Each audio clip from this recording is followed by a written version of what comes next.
Salam sejahtera untuk kita semua. Pelajaran Sekolah Sahabat dengan tema utama Surat Efesus, pelajaran ke-6, Misteri Injil. Rabu, 2 Agustus. Kristus berdiam di dalam hatimu. Bandingkan permintaan doa Paulus sebelumnya, Efesus 1 ayat 16-19 dengan permohonannya bagi orang percaya di Efesus 3 ayat 14-19. Dengan cara apakah kedua permintaan itu serupa? Di balik terjemahan bahasa Inggris Efesus 3 ayat 14 dan 15, itu adalah permainan kata-kata yang penting.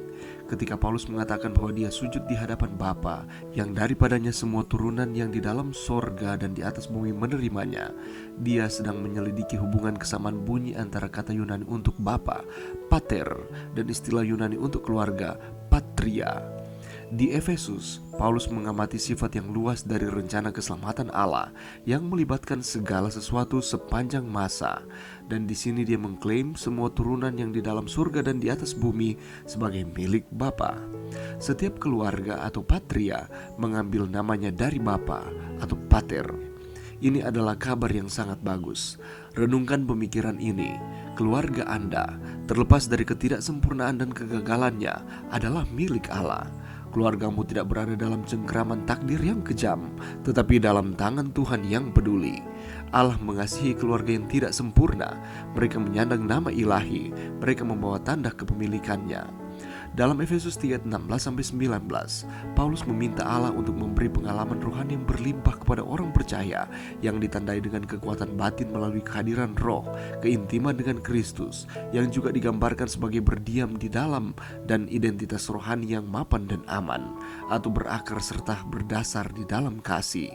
Ketika Paulus berusaha untuk memberikan pujian kepada Allah atas jangkauan luas berkat-berkat yang ditawarkan kepada orang percaya, ia tidak memasukkan 3 dimensi, tetapi 4, lebarnya dan panjangnya dan tingginya dan dalamnya. Dia tidak secara jelas mengidentifikasi apa yang diterapkan dimensi-dimensi ini, meskipun mereka jelas menggambarkan ukuran besar dari sesuatu yang penting. Hal ini meninggalkan teka-teki yang menarik bagi pelajar Alkitab. Apakah dimensi-dimensi ini menggambarkan hikmat Allah yang menggunakan 4 dimensi, kuasa Allah, atau mungkin bait Allah di dalam Efesus 2 ayat 19-22? Kita boleh bandingkan di dalam Yeskiel 43 13-16 yang menggunakan 4 dimensi.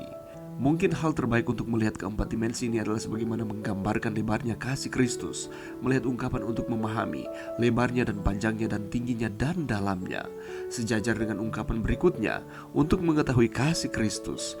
Namun kita melihat kata-katanya itu adalah kabar baik. Pelajaran yang bisa kita dapatkan pada saat ini, kalau kita membaca di dalam Efesus 3 ayat 14-21, ini merupakan doa Paulus. Saudaraku, mungkin banyak di antara kita yang saat ini merasa bahwa doa merupakan sesuatu yang membosankan, atau doa hanya merupakan suatu rutinitas, dan doa itu bukan prioritas utama di dalam kehidupan kita. Terkadang kita mungkin merasakan bahwa mendoakan hal yang sama terus-menerus, bahkan dengan kalimat yang sama yang diulang-ulang, terasa membosankan, dan pada akhirnya kita tidak mau lagi berdoa. Mari kita melihat akan kehidupan dari Rasul Paulus. Dia adalah seorang yang sangat hebat di dalam pelayanannya.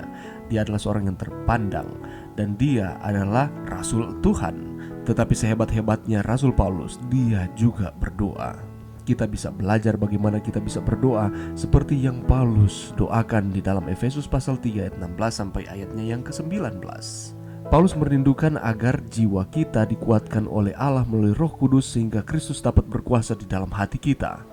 Paulus meninggikan akan Tuhan di dalam kehidupannya. Paulus meninggikan akan kuasa Allah yang terus dinyatakan di dalam kehidupan manusia. Dan di dalam doanya Paulus berdoa supaya jemaat di Efesus maupun kita saat ini bisa merasakan hebatnya kuasa Allah di dalam kehidupan kita secara pribadi. Paulus sering fokus kepada hati, karena memang akar dari segala masalah adalah hati. Dan hati kita memang sering perlu dikuatkan, karena hati kita rentan akan dosa. Hati kita lebih suka akan dosa. Kita seringkali mencari kepuasan di dunia ini dan hidup tidak bergantung kepada Kristus. Tetapi pelajaran yang kita bisa dapatkan lewat doa Paulus, bahwa kita jangan mengandalkan kekuatan diri kita sendiri, tetapi sebaliknya kita harus mengandalkan Tuhan, karena kita lemah tanpa Tuhan. Paulus juga di dalam doanya menyatakan bahwa kita harus terus merasakan kasih Allah dalam hal apapun juga.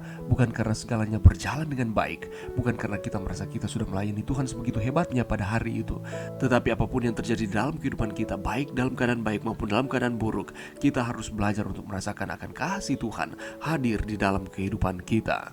Dan ketika hati kita dikuatkan oleh Roh Kudus dan bisa memahami kasih Kristus, kita akan dipenuhi Allah, menjadi serupa dengan Kristus, karakter yang mencerminkan Kristus. Dan Allah merindukan agar anak-anaknya, saudara dan saya, untuk dapat mengalami kepenuhan Allah, yaitu menjadi serupa dengan Kristus di dalam kehidupan kita.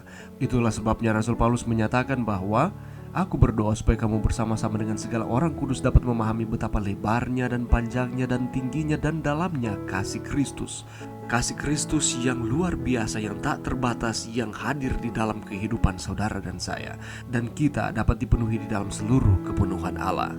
Dan pada akhirnya, hanya Yesuslah yang dapat ditinggikan, dimuliakan sampai selama-lamanya. Mari kita terus belajar untuk terus mengasihi Tuhan di dalam kehidupan kita, karena Allah dengan kasih-Nya yang tak terbatas melalui anaknya Yesus Kristus telah melakukan segala sesuatu bagi kita. Biarlah Yesus Kristus terus berdiam di dalam hati kita. Mari berdoa. Terima kasih Tuhan atas firman-Mu pada saat ini. Bantu kami Tuhan untuk kami dapat memprioritaskan Allah di dalam kehidupan kami.